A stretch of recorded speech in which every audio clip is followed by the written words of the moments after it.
नमस्कार, भारत लाइव देख रहे हैं आप। देखिए, उड़ीसा के बालासोर में कल 3 ट्रेनें आपस में टकरा गई हैं, जिसके बाद राहत और बचाव कार्य लगातार जारी है, लेकिन कई राज्य इसमें इन्वॉल्व हो गए हैं। खास बात क्या है? खास बात यह है कि इसे 21वीं शताब्दी का सबसे बड़ा रेल हादसा बताया जा रहा है। नवीन पटनायक जगह पर पहुंच गए हैं। तमिलनाडु के जो मुख्यमंत्री हैं, उन्होंने राहत बचाव कार्य शुरू कर दिया है।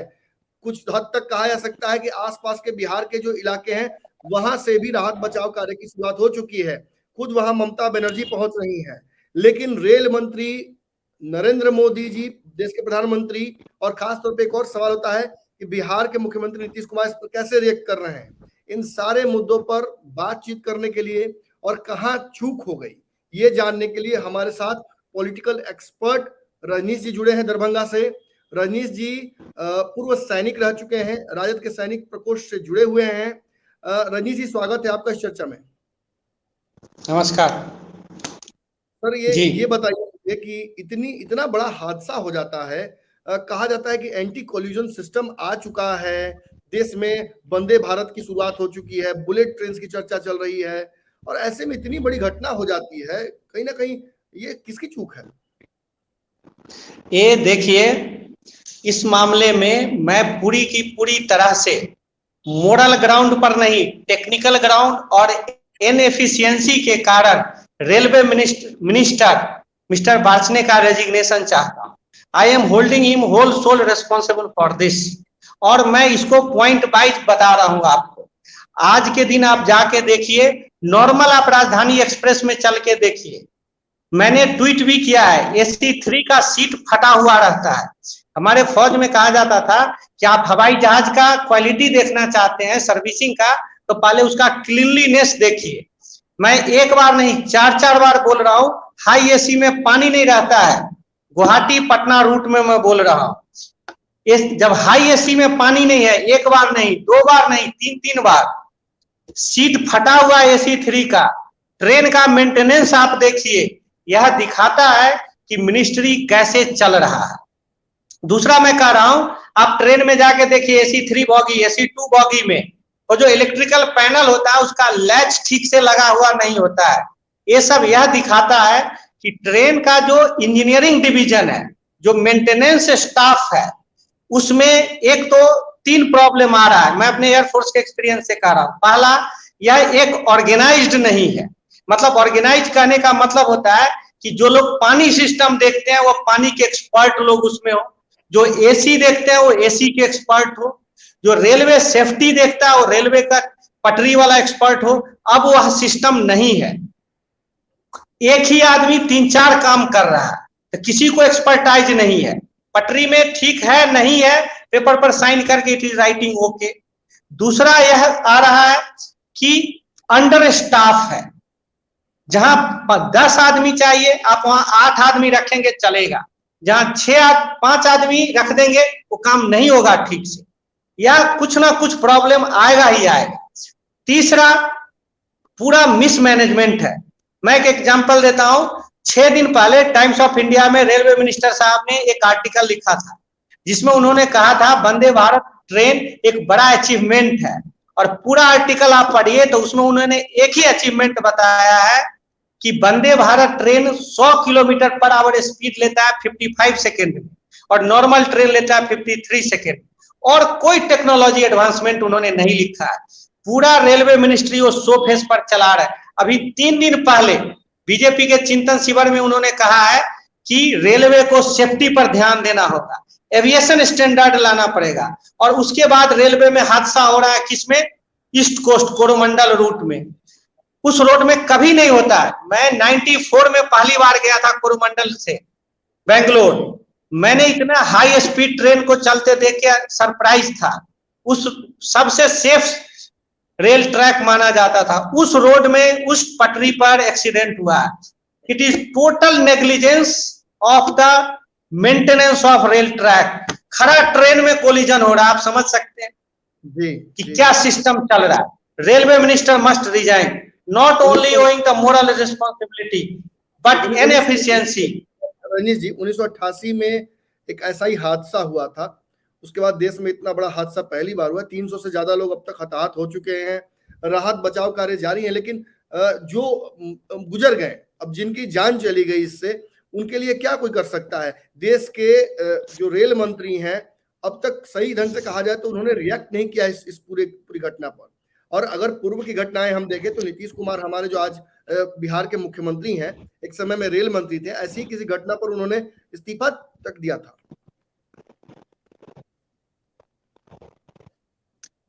आप देखिए, अगर आपकी गलती रहेगी तो आपको गिल्टी फीलिंग होगा ही, और आप रिएक्ट कैसे करेंगे? रेलवे मिनिस्टर इज नोइंग कि his department is understaffed, ill manned, not well officered, not technical branch is well maintained. तो रेलवे मिनिस्टर क्या रिएक्ट करेंगे? अब अगर मान लीजिए सब कुछ सही है, तब गलती हुई तो आप मोरल रिस्पॉन्सिबिलिटी लेंगे, लेकिन जब खरा ट्रेन कोलाइड कर रहा है, उनको पता है कि जितना आदमी होना चाहिए उतना आदमी नहीं है, जितना मेंटेनेंस होना चाहिए वो नहीं है, तो मैं यह कह रहा हूं कि मोरल रिस्पॉन्सिबिलिटी तक नहीं जानी चाहिए। जिस आदमी का घर चला गया, घर के परिवार के सारे लोग मर गए, वह 10 लाख के मुआवजे से नहीं होगा। उस जुडिशियल कमीशन में एक मैंडेट हो कि गिल्टी मैन पर क्रिमिनल केस चले, जिसके कारण अगर डिपार्टमेंट में फेल्योर हुआ है तो इसको लिपापोती नहीं हो। जज को जो मैंडेट दिया जाएगा जुडिशियल इंक्वायरी के लिए, उसमें एक ये हो टर्म ऑफ रेफरेंस कि अगर मिनिस्टर लेवल पे हुआ है गलती तो मिनिस्टर पर क्रिमिनल केस चले। मैं तो कहता हूं जेपीसी की डिमांड होनी चाहिए इस पर कि कैसे रेलवे चल रहा है। आप रेलवे का हालत देखिए, रिक्रूटमेंट नहीं हो रहा है रेलवे में, पानी भरने वाला नहीं है रेगुलर, इलेक्ट्रिकल स्टाफ नहीं है रेगुलर, रेल पटरी मेंटेन करने वाला रेगुलर नहीं है। जहां 10 आदमी चाहिए 2 आदमी रिक्रूट हो रहा है। क्यों हो रहा है? Railway is not a personal property of the prime minister of India, it is a property of the nation, it must be well manned. 300 आदमी मर गया, वो भी कोरोमंडल रूट में, मामूली बात है। जी, आपने जो कमियां उजागर की, इन कमियों पर तो रेल मंत्री पहले भी बोल चुके हैं कि रेलवे घाटे में चल रहा है। ऐसे में आप जो एक्सपेक्ट कर रहे हैं कि एविएशन स्टैंडर्ड लाया जाए, वो कैसे संभव है? हालांकि एक बात जब ये मैं बोल रहा हूँ तो आपको बता दूं कि लालू प्रसाद यादव के समय में एक बड़ा ही अभूतपूर्व घटना हुई थी। आपके ही पार्टी के बड़े नेता हैं, उन्होंने रेलवे को घाटे से उबार दिया था। निश्चित तौर पर इस पर आपकी विशेष टिप्पणी चाहूंगा। रेलवे में आप जानते हैं कि रेलवे में घाटा हो रहा है, तो इसका मतलब क्या? आप उसको अंडर सेफ्टी चलाएंगे, लोगों का जान ले लेंगे, लोग मर जाएंगे। सरकार बोले कि this route is not operational. 3-3 साल जब कोरोना हुआ, 1 साल ट्रेन नहीं चला। यह तो अंडर स्टाफ और फाइनेंस के कारण नहीं खराब हुआ है। एक माल डिब्बा खड़ा है, उसमें जाके दूसरा ट्रेन कोलाइड कर रहा है और तीसरा गया। ये तो हम ये कह सकते हैं कि somebody is not able to drive the bullock cart and he is expecting कि he will drive a aeroplane। या तो उस लेवल का बात है। हाई लेवल छोड़िए, मिनिमम लेवल का सेफ्टी जो 1994 में चल रहा था, वो लेवल ऑफ सेफ्टी ये मिनिस्टर नहीं हैंडल कर पा रहे हैं। तो जनता को बता दे भाई कि इतना पैसा दीजिए तो हम ट्रेन चलाएंगे, नहीं तो आप मरिएगा। देश में लोकतंत्र है भाई, आपके सर पे रखने से कोई जरूरत नहीं है। जैसे कुत्ता बैलगाड़ी के नीचे रहता है तो उसको लगता है बैलगाड़ी खींच रहा है। मिनिस्टर को कौन बोला है सर पे लेके आप मरिए? प्राइम मिनिस्टर को कौन बोला है? आप देश के जनता को बताइए कि भाई 50,000 करोड़ रुपया दीजिए तो रेल ठीक से चलेगा। कुछ बोलना भी नहीं है, बार बार बोलते हैं। आप आर्टिकल पढ़िए तो टाइम्स ऑफ इंडिया में उन्होंने क्या लिखा है कि as if Indian railway has become the European railway, और एक तरफ एक गाना गा रहे हैं। मैं कह रहा हूं रेल मिनिस्टर पे I demand, sincerely demand, resignation of rail minister along with JPC to inquire his role, how he has undermined the rail safety under his tenure। and इसमें जो JPC जुडिशियल इंक्वायरी हो, rail minister को include किया जाए। If it is dereliction of duty, अगर उन्होंने negligence किया है तो क्रिमिनल केस चले रेल मिनिस्टर पे। मैं ट्वीट भी किया हूं रेल मिनिस्टर को along with the Times of India article. जी, विभिन्न राज्यों के मुख्यमंत्री उस जगह पहुंच रहे घटना स्थल पर, अभी तक नरेंद्र मोदी खुद नहीं पहुंचे हैं। क्या कहना चाहिएगा इस पर? प्राइम मिनिस्टर साहब तो छोड़िए, रेल मिनिस्टर क्यों नहीं जा रहे हैं? सारा काम प्राइम मिनिस्टर ही करेगा तो ये मंत्री क्यों है? ये पूरी जिलेबी क्यों खाते हैं? सारा काम डीजीपी ही करेगा तो डिस्ट्रिक्ट का एसपी क्यों करेगा? हमारे फौज में कहा जाता था सारा काम चीफ करेंगे तो सीओ क्या करेगा? On the spot responsible person कौन है? वो डीआरएम को डिसमिस करे। जो टेक्निकल रेलवे स्टाफ है सब पर क्रिमिनल केस हुआ, रेल मिनिस्टर पहुंचे वहां, लेकिन रेल मिनिस्टर को पता है he is guilty of failing to deliver the duty, इसलिए रेल मिनिस्टर नहीं जा रहा। प्राइम मिनिस्टर तो दूर की बात है, रेल मिनिस्टर पहुंचे। जी रजनीश जी, इस लोग मर गया, उसका जीवन कौन दे? जी रजनीश जी, इस घटना के अलावा एक और जानकारी आपसे जरूर चाहेंगे। गर्मी काफी बढ़ी हुई है, दरभंगा में लगातार वहां से खबरें आ रही हैं कि त्राहिमाम मचा हुआ है, पीने के पानी को लेकर, सैनिटाइजेशन को लेकर वहां भी समस्याएं बढ़ी हुई हैं। आप तो लगातार वहां मौजूद है, सोशल वर्क कर रहे हैं, क्या स्थिति है अभी दरभंगा की? दरभंगा में वाटर क्राइसिस एक्सप्लोसिव लेवल पे है। जिस सबका चापाकल फेल हो गया है सिटी में, जिसके पास 1 लाख रुपया वो समरसीबल लगा रहा है, नहीं तो दिन रात लोकल एमएलए, बीजेपी का एमएलए है, लोकल एमपी बीजेपी के एमपी है, एडमिनिस्ट्रेशन सबको गाली दे रहा है। जबकि 3 बड़ा बड़ा पुखरी है, जिसके पास 1 लाख रुपया नहीं है उसका दुर्गति हो रखा है। जबकि 100 चापाकल, ब्लॉक प्रमुख, डीएम ऑफिस हर जगह पड़ा हुआ है, जो कि तुरंत लगाया जा सकता है। बार बार पर्सनल रिक्वेस्ट करने पर, कुछ करने पर कोई कुछ नहीं कर रहा है।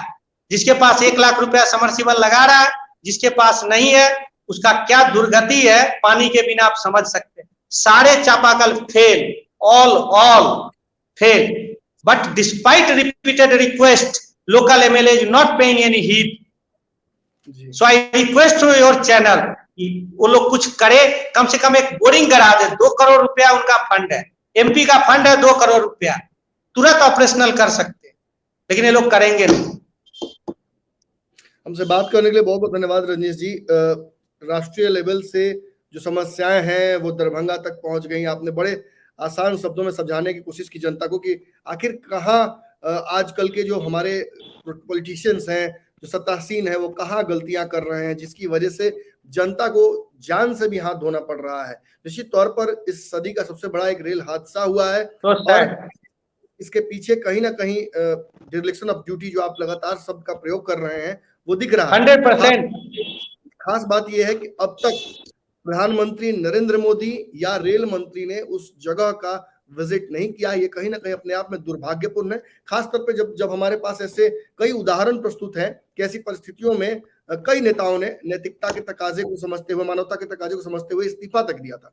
बहुत बहुत धन्यवाद रजनीश जी चर्चा में हमारे जुड़ने के लिए। वीडियो पसंद आई और वह बिहार के राजनीति और बिहारियत से सरोकार रखेनी तो सब्सक्राइब बटन दबा के चैनल के सब्सक्राइब कर ली। ओजे एगो घंटी बा, ओकरा बटन दबा देला से कुल सटीक और मारक खबर रुआ मुफ्त में मिल जाई। अगर रुआ पत्रकारिता के हमनी के नया प्रयोग में सहयोग कर चाहतानी तो ज्वाइन बटन दबा दी। पेटीएम नंबर नोट कर ली 9386816700। धन्यवाद।